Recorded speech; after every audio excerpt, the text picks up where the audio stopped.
First of all, I would like to thank the organizers, the Journalists and Writers Foundation and its global partners, and the John Jay College.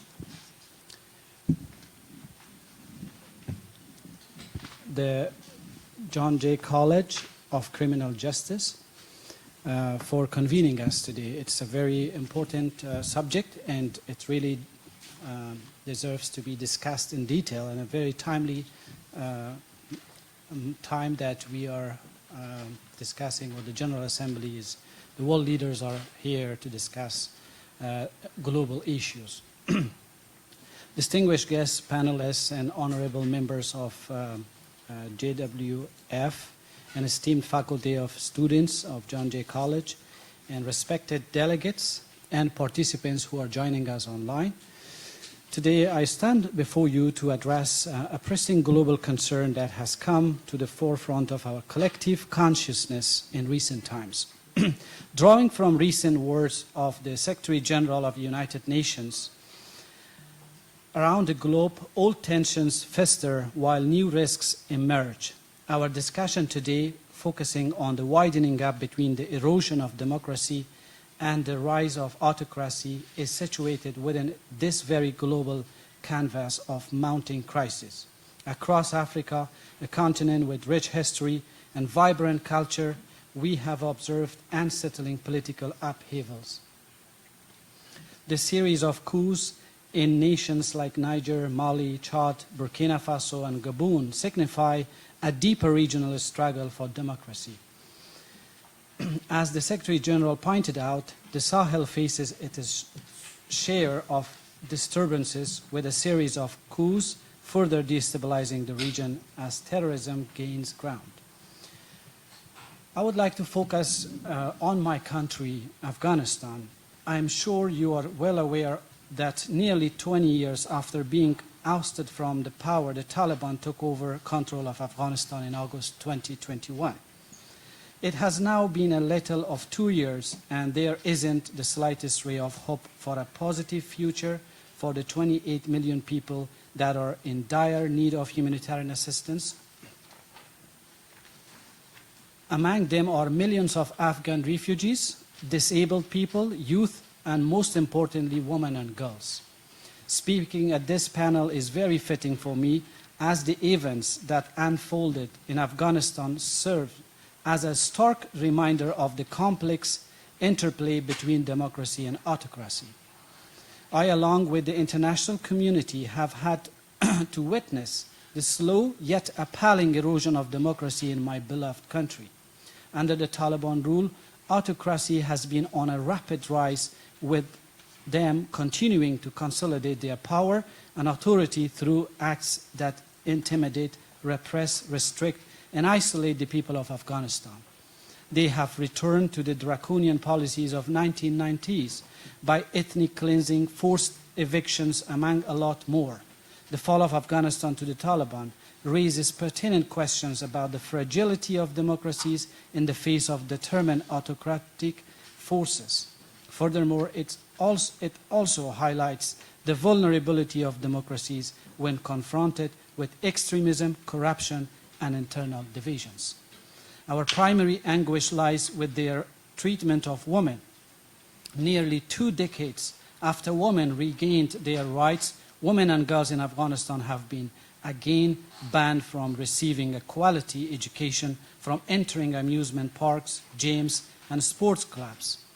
Women have been banned from working in NGO offices. They quite literally have been wholly excluded from public offices and the judiciary. Today, Afghanistan's women and girls faced with a gender apartheid and gender persecution. They are required to adhere to a strict dress code and are not permitted to travel without a male guardian. The Taliban is systematically violating the rights of women and young girls while regressing with time and resorting to using cruel and inhuman practices. The rise of autocracies in the world, often under the guise of stability and security, poses a formidable challenge to the global order based on democratic values. Autocrats driven by personal interests and unchecked power disregard the rights and aspirations of their citizens. As per an Amnesty International report, the Taliban have directed collective punishment, particularly upon communities where the Taliban have established and deployed their forces. They have retaliated against former security and defense forces and targeted the civilian population to force submission and compliance, especially those suspected of being associated with former government. The list of war crimes and violations of international humanitarian law committed by the Taliban is long, and I don't want to calculate all of them or mention all of them. As we reflect on Afghanistan crisis, it's important to draw lessons that can guide us in addressing the widening gap between the erosion of democracies and rise of autocracies. First and foremost, it is crucial to recognize the nation-building efforts cannot be imposed from the outside. We recognize that bringing peace to our country is a responsibility that primarily belongs to us, the people of Afghanistan. Genuine democracy must emerge from within, rooted in cultural, historical, and social context of our nation. External interventions can support this process, but cannot substitute for it.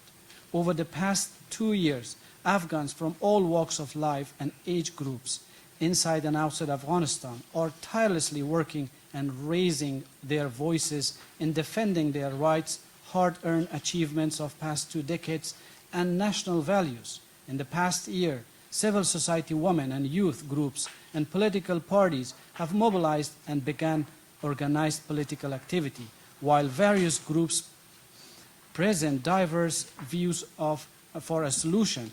The main objective is to converge under a national agenda that is based on the national unity. Moreover, we must acknowledge that the global community has a responsibility to promote and protect democratic values. The international community must stand united in its commitment to defend democracy, human rights, and the rules of law, not just when it is convenient, but especially when these principles are under threat. The lessons learned from Afghanistan should lead to a more nuanced and thoughtful approach to promoting democracy worldwide. The erosion of democracy is a cause for serious concern. However, it is vital that we do not lose hope. It is though our collective commitment to democratic values and our ability to adapt and learn from our mistakes that we can bridge the gap between the erosion of democracies and the rise of autocracies. The world's future depends on our ability to strike this balance and uphold the principles that ensure justice, freedom, and dignity for all. In this context, the challenges in Afghanistan, as well as in the African nations mentioned, serves as a stark reminder that our global commitment to democracy, peace, stability remains paramount. We must not only discuss, but also act, ensuring that democratic values persist and thrive. I urge all countries to step up and to fund fully the global humanitarian appeal, were the Secretary General's closing remarks yesterday.